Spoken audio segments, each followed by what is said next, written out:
Coach Kari Hoffman from Wright State. Coach, I love the Nutter Center. And tell me what's special about it.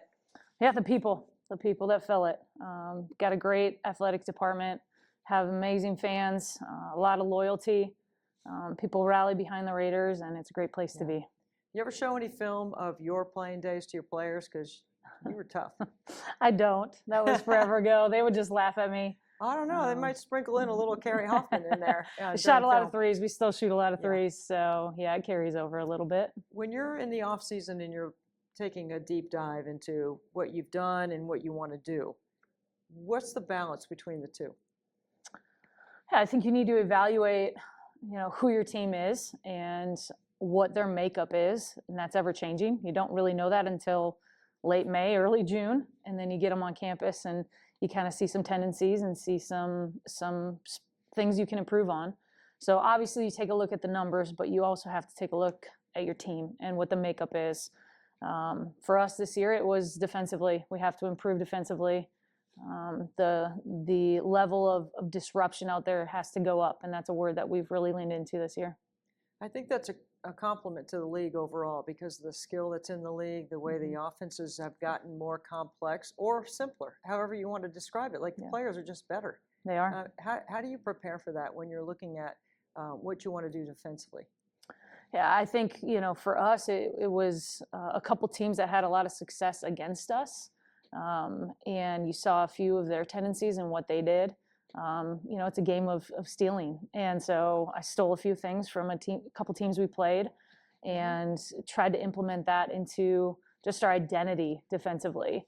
And I think the girls embrace it. They like playing a little bit more up-tempo. Our pace is 94 feet and hopefully on both ends, and they can kind of complement each other. So I'm excited to see it play out. When you talk about playing fast, and a lot of teams talk about up-tempo, how do you measure that in terms of evaluating shot clock possessions? That's a tough question. I think that's really wise. I think it's a feel of the game. Offensively, are you getting high-quality shots early in a possession? Putting pressure on that rim early is huge, but then seeking and hunting the best shot on the floor. So you don't want to just take quick shots. You want to take the right shots. Defensively, I think speeding them up, getting them uncomfortable, having them waste 10 seconds before they set anything up. You look at our league and there's some freedom fighting type of teams that just play off the cuff, but then there's several that are running sets. And can we get them out of their comfort zone and make them speed up to a level that they don't want to play at? There's a stat sheet that comes around. Players have the ability to look at a stat sheet, but when you're evaluating your own team, what about the non-stat things like screen assist or running the floor hard or closeouts, all the things that we know are so important and vital to execution and success? Some are measured in grit and determination. Some are just measured in IQ. Yeah. How do you handle it? Yeah, I think those are the key stats. Those are the winning mentality stats. That a lot of times are missed. I think you have to value both. The numbers tell a lot of the story, but they don't tell the only story.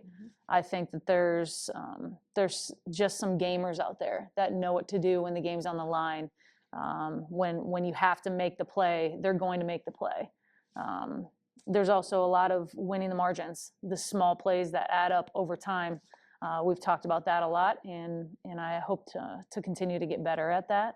But those are the ones that are going to make the difference between winning a game and losing the game.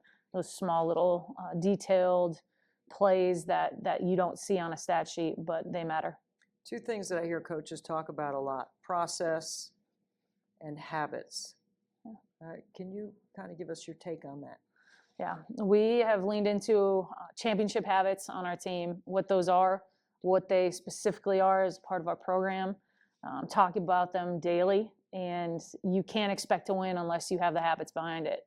And so doing that from the minute they get on campus to the end of the season is key. And no matter how it's going, you have to keep leaning into those habits.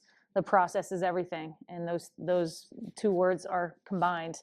The habits lead to the process, and the process isn't always going to be roses, but you have to walk through it, and you can't speed that up. You have to go through putting the work in, getting the shots up, doing it daily, getting in the gym, getting conditioned day in and day out, and hopefully that in turn results with wins.